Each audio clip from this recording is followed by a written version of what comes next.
तकदीर? हमारी तकदीर कौन लिखेगा? क्योंकि सारे जहां की तकदीरें तो हम लिखते हैं हम। और इसलिए तेरी तकदीर में आज हमने ये कफन लिख दिया है।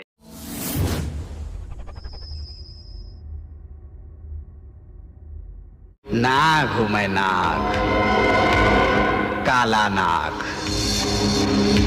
सामने आ जाए तो अपने बाप को भी डस लो, फिर ये देश क्या चीज है। एक शानदार अभिनेता जिसने अपनी आंखों से ही लोगों के दिलों में खौफ पैदा कर दिया था।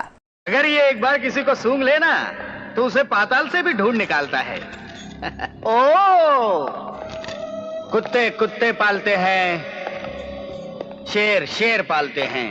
एक जबरदस्त कॉमेडियन जिसकी हर हरकत पर लोग पेट पकड़कर हंसा करते थे।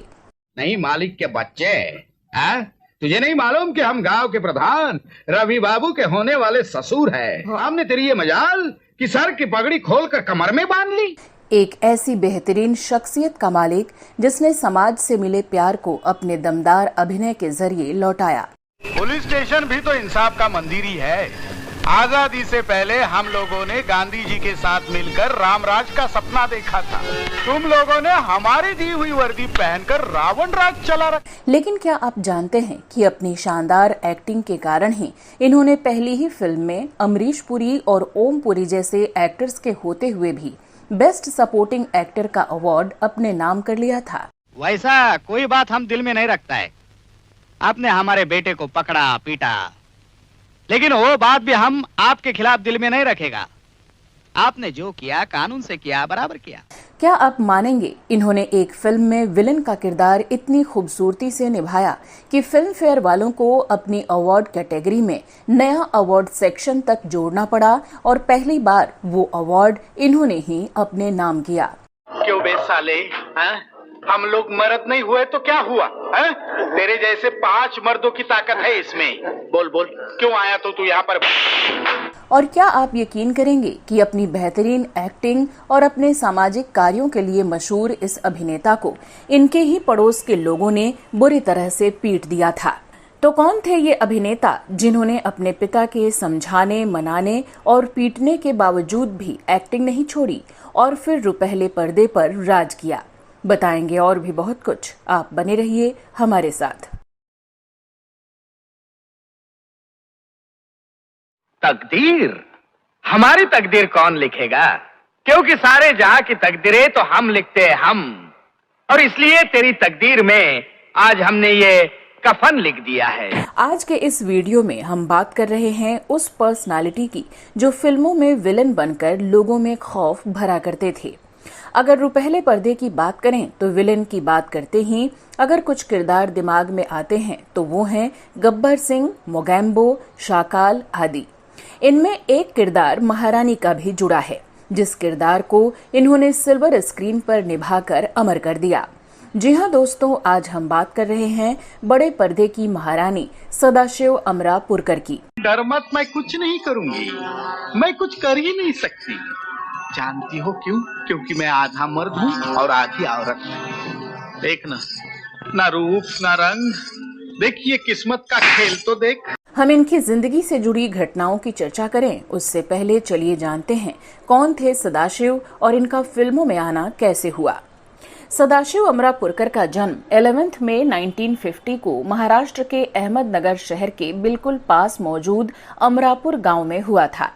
इनके माता पिता का नाम पब्लिक डोमेन में कहीं मौजूद नहीं है, तो इनके बारे में हम ज्यादा नहीं बता सकते। पैदा होने के बाद इनके माता पिता ने इनका नाम गणेश कुमार रखा और इनके घर के लोग और इनके दोस्त प्यार से इन्हें तात्या कहकर बुलाते थे। गणेश कुमार उर्फ तात्या से ये सदाशिव अमरापुरकर कैसे बने, ये कहानी भी हम आगे आपको बताएंगे। स्कूल के दिनों में सदाशिव को क्रिकेट खेलने का बहुत शौक था। क्रिकेट से इन्हें इतना लगाव था कि ये क्रिकेटर बनने के ख्वाब भी देखा करते थे। हालांकि स्कूल में होने वाले नाटकों में भी ये कभी कभार हिस्सा लिया करते थे, पर उस वक्त किसे अंदाजा था कि भविष्य में इन्हें अभिनय ही करना है।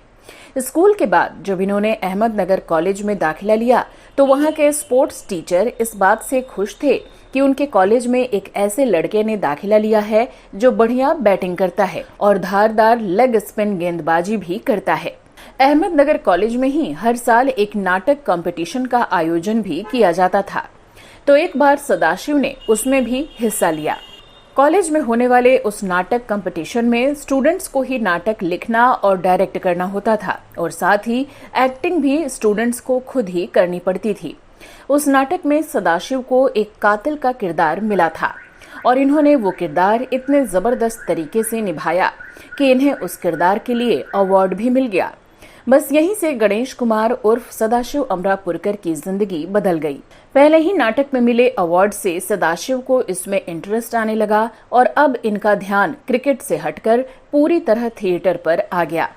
कॉलेज में इन्होंने ढेरों नाटकों में काम किया। अपना ग्रेजुएशन करने के बाद ये पुणे यूनिवर्सिटी गए और वहां से इन्होंने एमए इन हिस्ट्री और एमए इन सोशियोलॉजी में डिग्री भी हासिल की और साथ ही ये थिएटर में भी एक्टिव रहे।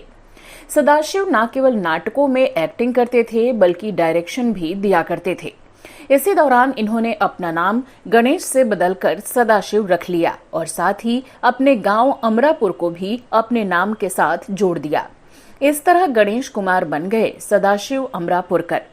साल 1973 में इनके घर वालों ने इनका विवाह सुनंदा नाम की एक लड़की से करा दिया जो कि LIC में काम करती थी और जिनसे ये एक बेटी के पिता भी बने।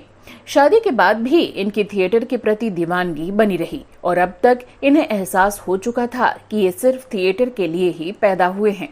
हालांकि इनके घर वाले और खास तौर पर इनके पिता थिएटर को लेकर इनके जुनून से बेहद परेशान थे।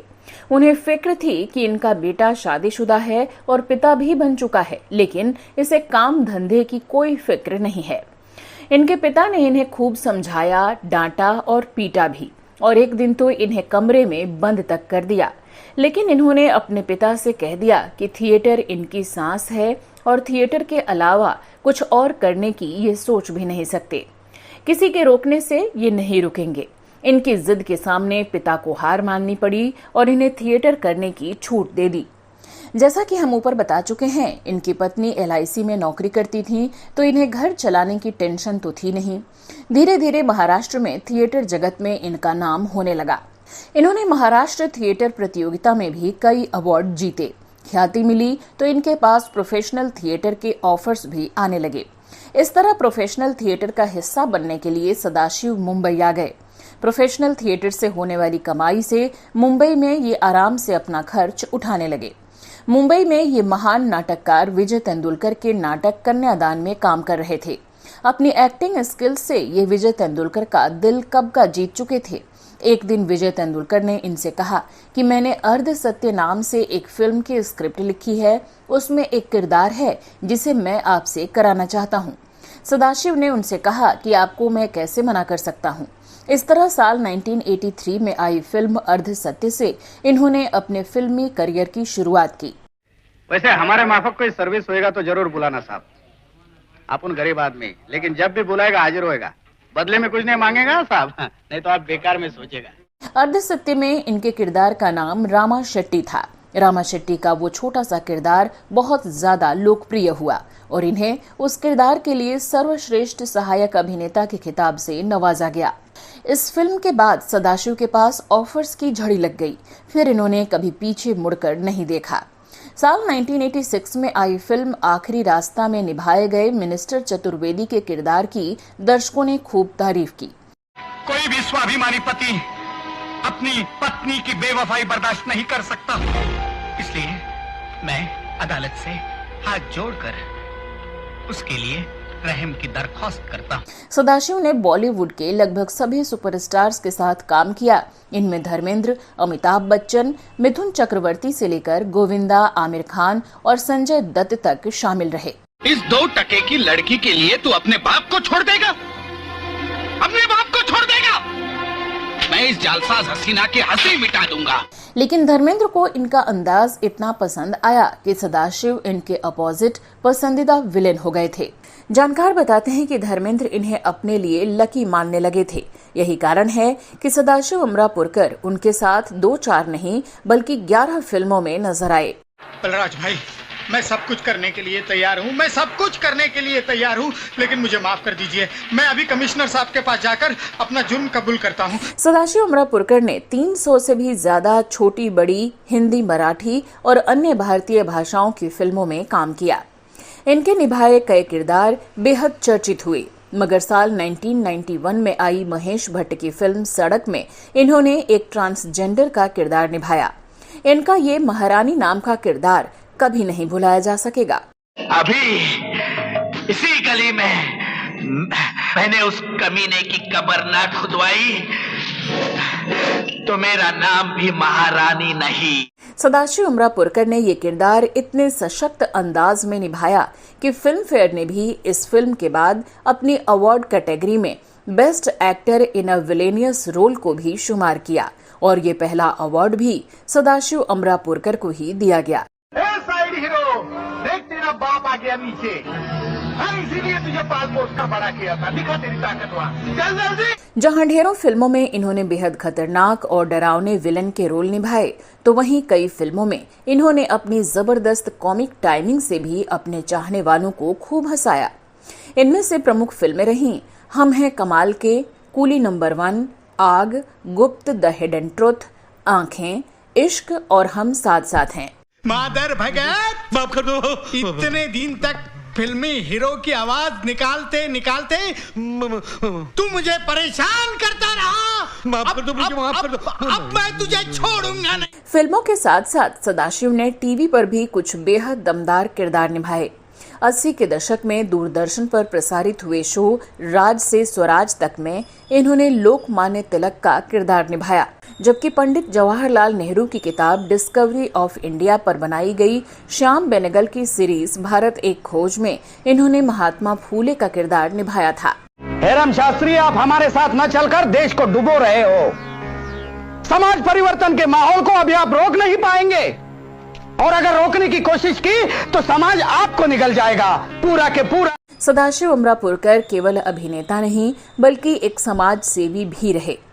दिग्गज एक्टर डॉक्टर श्रीराम लागू के साथ मिलकर इन्होंने समाज सेवा के कई शानदार काम किए। अपने पुण्य कार्यों के लिए ये अपनी जान पहचान के लोगों से फंड जुटाते थे और उस फंड को जरूरतमंदों तक पहुंचाते।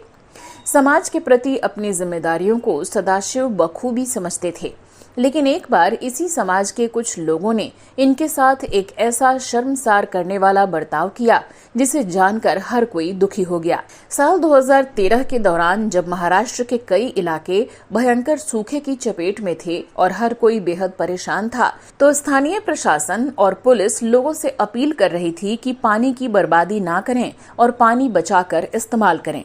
इसी दौरान होली के मौके पर सदाशिव अमरापुरकर के पास वाली सोसाइटी में कुछ नौजवान लड़के लड़कियां पानी की बर्बादी करने में मशगूल थे। उन लोगों को जब पानी बर्बाद करते हुए इन्होंने देखा तो ये वहां चले गए। ये उन्हें समझाने और पानी की कीमत के बारे में बताने गए थे, लेकिन नशे में धुत कुछ लड़कों ने इनके साथ अभद्रता करनी शुरू कर दी। यहाँ तक कि उन लोगों ने इनके साथ हाथापाई की और इनकी पिटाई भी कर दी। हालांकि बाद में पुलिस ने आकर बीच बचाव किया। करियर के आखिरी दिनों में सदाशिव अमरापुरकर की तबीयत खराब रहने लगी, इसलिए धीरे धीरे इन्होंने खुद को फिल्मों से दूर कर लिया। पर चूंकि थिएटर से इन्हें बेइंतहा मोहब्बत थी, तो इन्होंने थिएटर करना कभी नहीं छोड़ा। अपने फिल्मी करियर के पीक पर रहने के दौरान भी ये बराबर थिएटर करते रहे। सदाशिव अमरापुरकर की आखिरी फिल्म थी 2013 में आई बॉम्बे टॉकीज। इस फिल्म में ये एक कैमियो में नजर आए थे। तुम जानती हो मुझे तुम्हारी जान जान से भी ज्यादा प्यारी है, लेकिन जान से अनजान बनके मेरी जान लेना चाहती हो, लेकिन तुम नहीं जानती शांति। बात अगर इनके पारिवारिक जीवन की करें तो इनकी पत्नी का नाम सुनंदा कर्माकर हम आपको पहले बता ही चुके हैं, जो कि इनके बचपन की दोस्त थीं। साल 1973 में इन दोनों का विवाह हुआ था। इन दोनों की एक बेटी हुई जिनका नाम रीमा अमरापुरकर रखा गया, जो डायरेक्शन के फील्ड में एक्टिव हैं। 3 नवंबर 2014 को फेफड़ों के कैंसर के चलते कोकिलाबेन धीरूभाई अंबानी हॉस्पिटल में सदाशिव अमरापुरकर की मौत हो गई। जैसा कि सदाशिव अमरापुरकर चाहते थे, इनका अंतिम संस्कार इनकी जन्मभूमि अहमदनगर में किया गया। इस वीडियो को शेयर कीजिए फेसबुक पर, व्हाट्सएप पर, यूट्यूब पर। जल्द मिलते हैं अगले वीडियो में, तब तक के लिए आप सबका इस वीडियो के अंत तक बने रहने के लिए दिल से धन्यवाद।